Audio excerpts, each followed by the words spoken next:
What's up, guys? Welcome back to the channel. We're continuing on with our Hail Caesar faction review series. We got an interesting one for you guys today. Thanks again so much for tuning in. So this one is the Maccabean Jewish list. So not one that immediately stands out for everybody. So basically 2nd century BC, and here it's worth just reading the description just because there are some interesting things going on with the list that you wouldn't necessarily immediately see, basically, if you were just looking at the stats and everything. So let's here. Yeah, the Maccabeans started out as a ragtag alliance of bandits and rebels fighting a guerrilla war from the hills, raiding and ambushing the Seleucid-controlled garrisons and towns. As they used captured equipment, their appearance would have been comparable to that of other Hellenistic warriors of the day. The spearmen, different types of skirmishers, and cavalry are drawn from the Dead Sea Scrolls description of the Jewish army. The option to ditch the spearmen and field an army based on zealots allows for the earliest phases of the revolt. Zealots would have been variously armed with whatever came to hand. So potentially the same figures can be used to make up both troop types. So just keep that in mind. So as far as modeling goes, you have some options there. And then if you're needing to do a little bit of background searching on that, so look up Judah Maccabee, books 1 and 2, Maccabees of the Apocrypha, War of the Sons of Light against the Sons of Darkness. That should get you started. And this is an interesting list, certainly. So starting off, cavalry can be up to 25% of the army.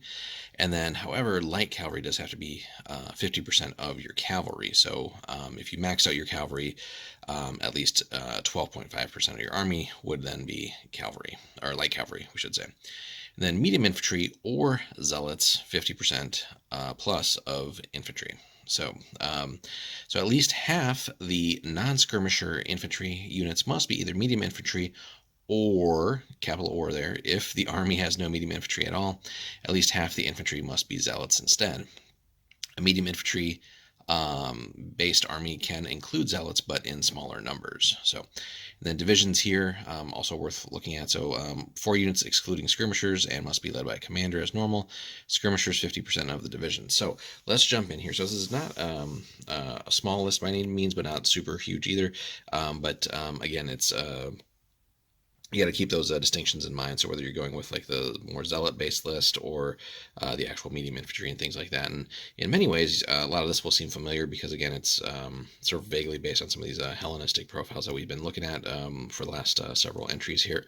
So let's start off with medium infantry with spears and/or javelins. Pretty typical medium infantry profile there for 23 points a pop.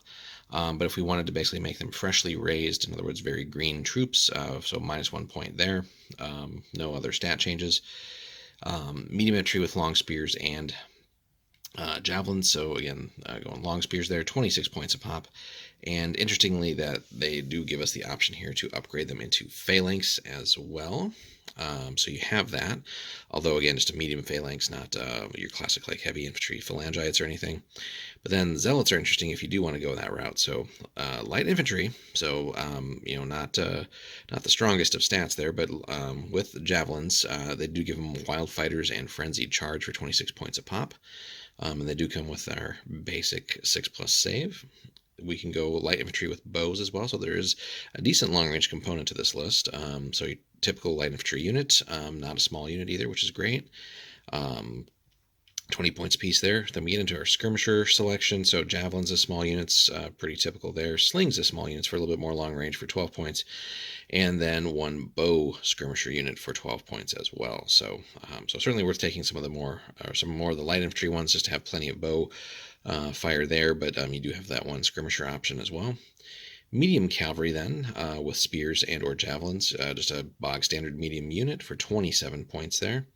However, we could also get medium cavalry with kontos, so basically that lance, for 30 points.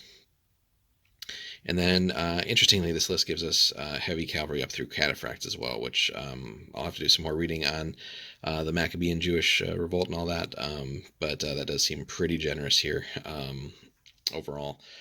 For them to have all that. But anyway, heavy cavalry with spears and javelins. So great heavy cavalry profile, 9, 6, and then 4 up save. No other special rules or anything. But then we can also get heavy cavalry with kontos. So again, a lance option if you want to go a little bit more offensive there. And then, then we can also get cataphract cavalry with kontos. So just the 1 unit of those, fortunately, for 34 points a pop. And again, Uh, Not really seeing any different, and no stat changes or anything there, but nonetheless you have that cataphract unit. But then we also have some light cavalry, which again is going to be half of all your cavalry that you're taking. So light cavalry, small units as with javelins, classic light cavalry profile there for 17 points a pop.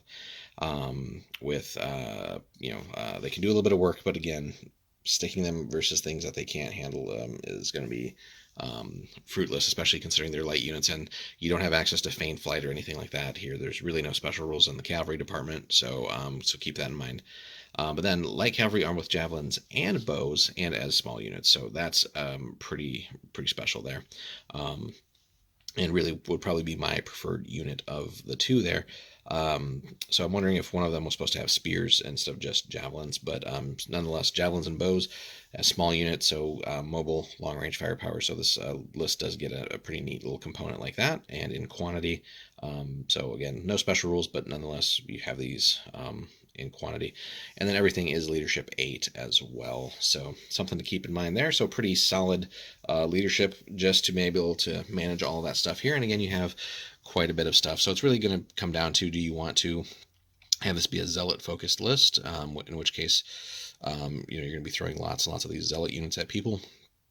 That being said, you're going to certainly want to back that up with the punch with your cavalry a little bit, as far as throwing a good quantity of dice and being able to hit pretty hard.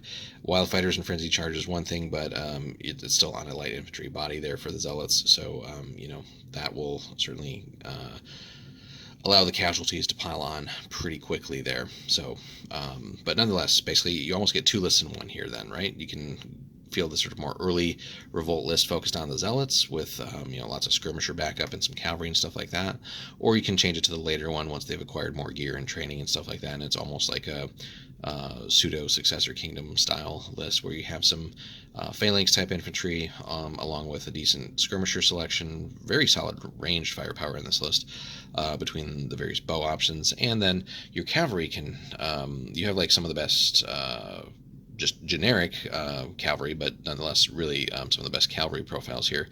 You have your light, medium, and heavy cavalry. You can get access to cataphracts. You can go contos if you want, or just stick with spears.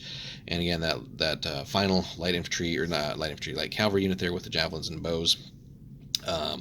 That's just fantastic. And again, your cavalry is going to be split between light and then everything else 50-50, so just remember that. But nonetheless, this list can do everything. So, and on the modeling side, again, just because it's vaguely resembling some of these Seleucid things, so certainly you can go out there and pick up some of the existing plastics and stuff like that to make this a pretty easy list overall to collect, and then kind of go from there. Just worth searching up some potential artwork on that just to see how they would differ painting wise, but modeling side just should be fairly easy to still collect, and then painting wise should certainly look like something a little bit different on the tabletop, but that's the fun part there. So again, an interesting list that does in many ways function like a typical successor kingdom list here if you go with the non-zealot themed version of it, but nonetheless you could take that zealot theme list and go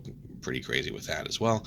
So, and like I said, it's almost like a 2-in-1 list here that you could really try two different things out with it. So a fun one to collect. Let us know in the comments, guys, if you have actually played this list or played against it. What has the opponent done with it? What have you done with it if you played this? Thoughts on the list overall and how that kind of stacks up against some of the other sort of contemporary things. And if you could, guys, let us, if you want to support the channel, hit us up with that like and a subscribe if you haven't already. And if you really do want to support the channel, if you pick up anything from Warlord or thinking about it, hit that link up in the description there. And if you pick anything up while you're in Warlord via that link, then that helps support the channel as well. So appreciate if you guys can do that. Again, thanks so much for stopping by, guys. We are chugging right along. We're going to be pretty close to finishing up the lists of the classical period here fairly soon, and then we're going to jump into some other things for Hail Caesar.